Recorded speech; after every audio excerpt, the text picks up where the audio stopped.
Good morning.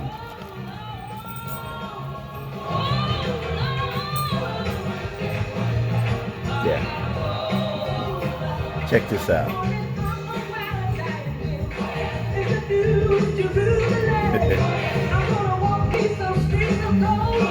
That's that old school.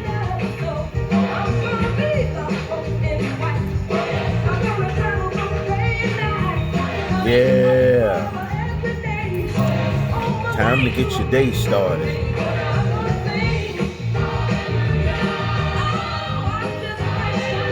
When you look forward to something.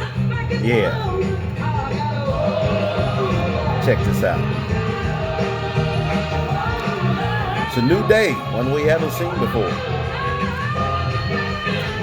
One we won't see again. Yeah.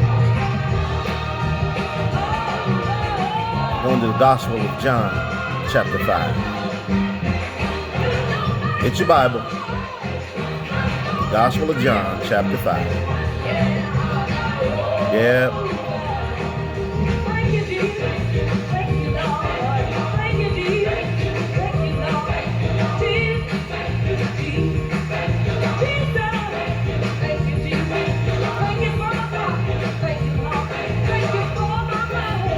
You getting there? Okay. Let's ease this down a little bit. Yeah. Good morning, family. I want to look at a few things for a few moments. I'm in the Gospel of John, chapter 5. And I'm going to read a little bit to you. I'm going to start at verse 2. We'll stop at verse 6 for those that are taking notes.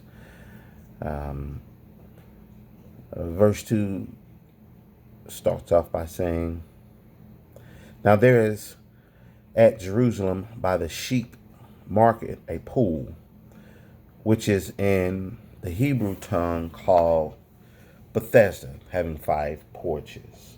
You see what I'm saying?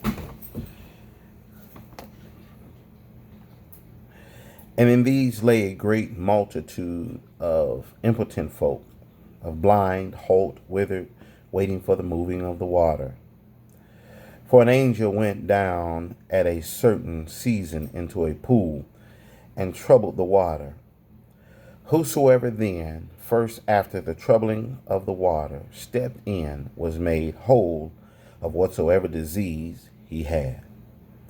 And a certain man was there which had an infirmity 38 years, which Jesus saw him lie, and knew that he had been now a long time in that case. He said unto him, Wilt thou be made whole?" I want to stop there at the fact that God knew he had been in that situation a long time. And he asked him, "Do you want to be made whole?" It's amazing that he was in a position that left him looking at everybody else. Now, I won't read the whole story because it's a Sunday school book story. And God had a conversation with him. But that's his story. What about your story? What situation have you been in for so long? This man had been in this situation 38 years. I know I like numbers. 30 is the number for the blood of Christ. 8 is the number for new beginning, new birth, and new covenant.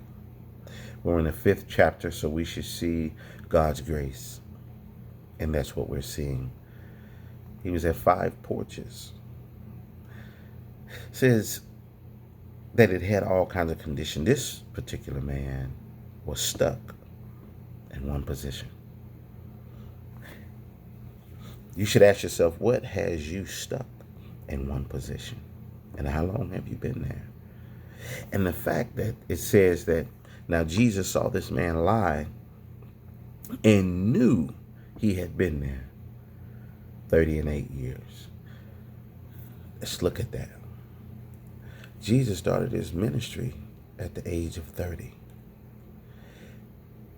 They crucified him at 33 and a half years old. But this man been in this condition 38 years. So how is it that Jesus knew he had been in this position? Because let's look at the word know. The word know in the Bible means that you have become so intimate that something is birthed as a result of the relationship. To know someone means that you have become so intimate that something is birthed as a result of the relationship. And so that tells me that Jesus had an intimate relationship with this man's situation. Because it says he knew he had been in that situation. Which means before Jesus allowed himself to be manifested in the flesh, he knew what the situation was with this man personally. I don't know how long you've been in your situation, but isn't it something to know that Jesus, although you may not see him or know him, is right there with you. He's right there in the midst of it all. He's right there in the middle. He's right there. And he knows what you're going through. And some people will say, well, if he knew I was in this position, why come he didn't do nothing about it? Let me go here with that from experience. God will take you to a place of nothingness. I mean nothingness. Just to show you what really doesn't even matter. Been there. Everything I thought I needed, everything I thought I wanted, I didn't need any of that. The friends and all that, didn't need it. I needed God. Now, will he allow me to gain some of those things back? Certainly. But all the things that I thought I needed, when God took me to that place or allowed me to go to the place of nothingness, be it for my own decisions, my lack of decision, whatever the situation is, I'll end up in a place where I'm stuck. Some people are in denial, don't even know they're stuck. I was listening to Denzel Washington say, he said, don't allow movement to make you think you're making progress, because you can move a whole lot in one spot. And if I'm seeing the same thing over and over and over and over again, how much progress am I really making? But that's another conversation. This man was asked, wilt thou be made whole? In other words, do you still want to get out of this position? Because you done made yourself real comfortable. You've got every reason not to move because you've given yourself a reason not to move. What's allowing you to stay in the position that you're in? Is it lack of education? Lack of employment? Lack of self-esteem? And I'm talking about men and women. What have you done to make yourself comfortable in your situation? And you don't even know it. At one time, you wanted a change. You wanted something different. You wanted to go somewhere. You wanted to have something. What made you comfortable where you are? Why are you in a rest area of your life? I was there for years. And God, I need you to come and get me. I need you to help me. I need you to escort me somewhere else. Because I keep seeing the same thing over and over again. The same thing in my thought process. I see the same thing in my relationships. I see the same thing with my finances. I'm seeing the same thing. And I'll give you a sign that I knew I was in a rest area of my life. When I say things like, well, it is what it is. Or my old saying, well, this is the only thing they left me, so I'm going to work with what I got. No. I'm not going to rob myself like that. No longer. God, I want to see what you designed me for. I want to see what you have in me. I need you to renew my mind, change my way of thinking, change my walk, get me where I need to go, help me do something different. If I got to do it by myself, then Father, be with me. Show me something. Because the life I'm living is not getting me anywhere. We have to take a time to answer God's question that he asked this young man at the pool of Bethesda. Now keep in mind, this man was laying at the pool. He was at the place where he could be blessed. He could be delivered. And he watched everybody else get blessed. I can't begin to tell you how many times I encouraged somebody else because they had their, I'm not a hater. Those that think I am, you can comment on it. I'm not a hater. By the grace of God, I've never been a hater. But I do remember for years telling people, I am so proud of you. I like what you're doing. I see this. Did you have fun when you go here, when you go there? Hey, how about bring me a hat back? Bring me a newspaper back. Tell me what you saw. All of those things. And I'm sitting here at my own personal pool of Bethesda, watching everybody else get blessed. No. God, I need you to help me. He told this young man, he said, grab your bed and walk. Why? Why would he tell him to grab the one thing that you use to get comfortable? Why would you tell me to take this bed with me? I've been stuck on this bed for 38 years. Why would you tell me to take it with me? For a reminder? No. I want you to take it with you so that when someone else comes along behind you, they don't use what you use to get comfortable. Get that up out of here. The bed had no place at a pool in the first place. I've been in places I had no business being in the first place.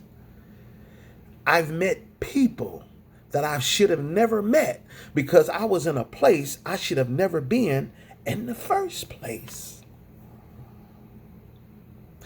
Done things I should have never done, experienced things I should have never experienced because I was in a place I should have never been in the first place. People come in our lives, or we allow people in our lives. There have been relationships I should have never been in. Because if I was where God had me, because I met him at the pool. Some people in my life I met at the pool. Well, now let's discuss what the pool is. The pool could be at church for some of us, because we in our woe is me story and I feel so bad story. So we get with people who are in a woe is me situation and state. And because we have the same situation and circumstances, we think that we're supposed to be together. No. I went to get a blessing. I went to be a blessing. I didn't go to lay on the pew and listen to the preacher encourage me to get comfortable. That's not why I went there. Some people's pool is at a bar. Some people's pool is at a crack house. Some people's pool is sitting at a coffee table rolling a blunt. Some people is at a bathroom with a needle in your hand. I don't care what your pool of Bethesda is. When you're trying to get comfortable in a place you should have been delivered, get off the step. He said, do you want to be made whole? The only reason you even went to the pool is because you wanted to change something. If you didn't know it was change going on at this place, you would have never went there. If you got tired of being alone, you went to the dope house. If you got tired of being alone, you went to the bar. If you got tired of being alone, you went to that certain person's house. If you got tired of being alone. But it's not about being alone. It's not about finding comfort in your situation. God, I need you to move me through this storm. Move me through this situation. And that's what I need to do. So this morning, this message is to encourage you to just move. Just move. Don't sit still. Ask God to help you. And that is my message for today. Do you want to change? Do you want to move? That's a question only you can answer. My time is up. I thank you for your time. And God bless you.